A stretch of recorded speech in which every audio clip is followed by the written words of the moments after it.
Here we're going to show you how to hook up Happy to your tow vehicle. First thing that you want to do is align your hitch and your ball. Once those are aligned, you want to remove the safety pin on the hitch.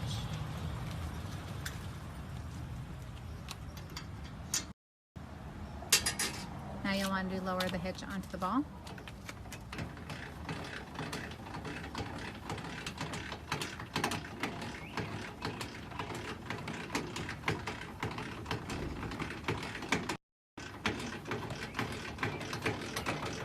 Once that's a snug fit, you're going to push the hitch lever forward and put the safety pin through.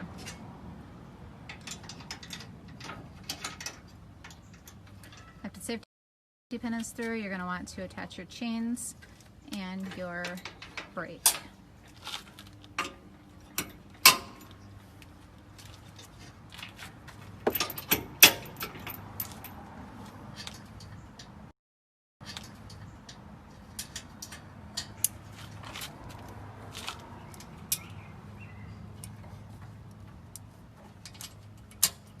After that's attached, you want to hook up your electrical.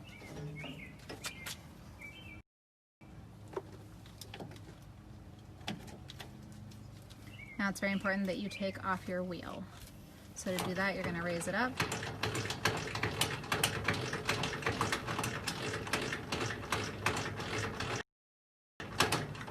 And then you're going to pull the pin out and store the wheel.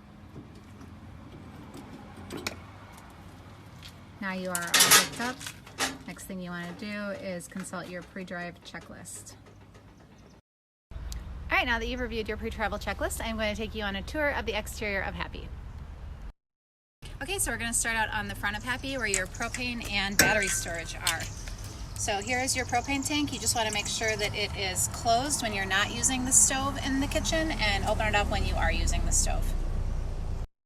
And moving on to the side of Happy, this is where we have all of our connections. So on top here you'll find a cable connection. So if you're staying at a fancy campground, you can plug cable into there.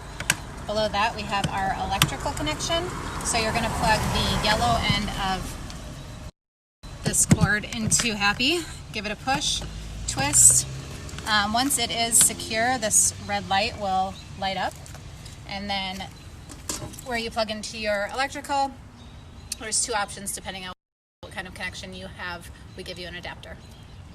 All right, moving on to your water connections. You're going to need a key to open this. Once you open it up, you can see two ways to get water to your kitchen. You can either fill your water tank directly yourself, or you can connect with a hose. Once you've connected, you can also use this nifty little contraption. This comes in handy if you want to squirt off your shoes if they're dirty, or whatever else you want to squirt. And you just push this in, and then once you turn the green handle, water will come out.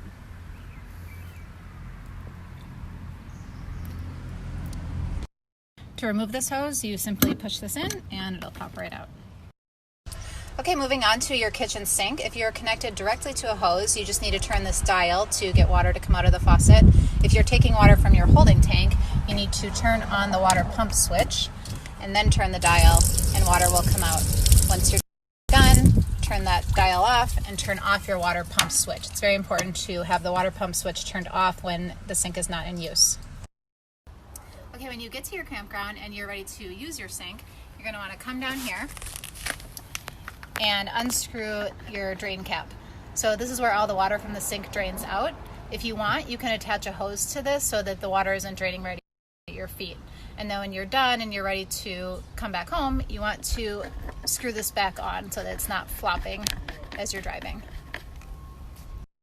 All right guys, moving on to the stove. This is a propane fueled stove, so you want to make sure that your propane is turned on. If you remember, that's in the front of Happy.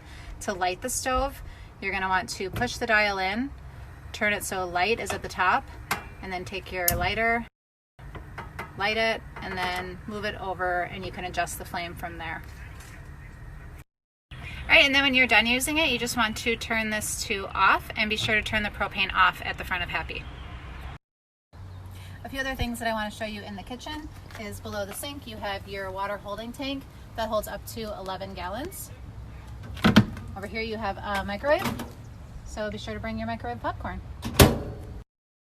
Moving on to the refrigerator, to take this out, you're going to want to push these two little levers down, and the refrigerator slides out. You've got the on-off button here, and up here is the temperature readout.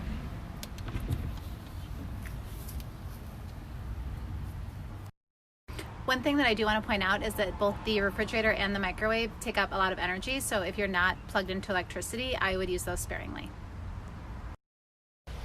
To finish off the exterior, I'm going to show you how to lower the stabilizing jacks. You're going to want to do that anytime you detach from your tow vehicle.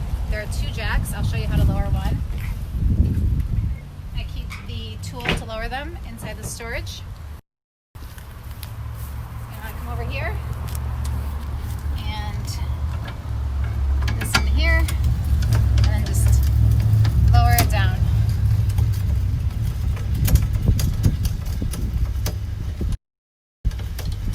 Once you get it lowered and everything level, take this off and store it. You'll also always want to be sure to put these up before you drive away.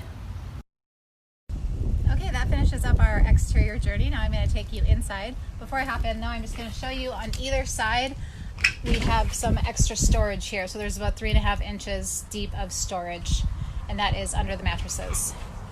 Okay guys, we're inside Happy now, and I am going to show you the window operation.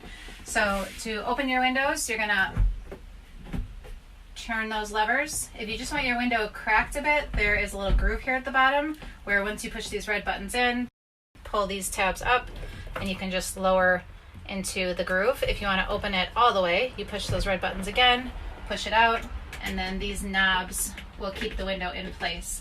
All of the windows are equipped with both screens and blinds. So if you want the screen, just pull that down, and if you want the blind closed, just pull that up. A few other features that I want to point out. Here we have the stereo and DVD player. We have an air conditioning unit. You'll want to run the AC fan when you're using the air conditioner. And then we also have a television. Behind the television there is a storage compartment, so to access that you push this button in, and then you can pull the TV out. And down here to the right we have the fuse box. Moving on to the safety features, we have a smoke detector, carbon monoxide detector, and a fire extinguisher. On the ceiling here we have your lighting controls, your speakers, and then a vent. So to work this, you want to open it with this knob, and you can have the air either coming in or out, and that's what this switch controls. And then there are 3 different settings. Okay, that concludes the tutorials. Thank you so much for watching, and of course I'm always available if you have further questions.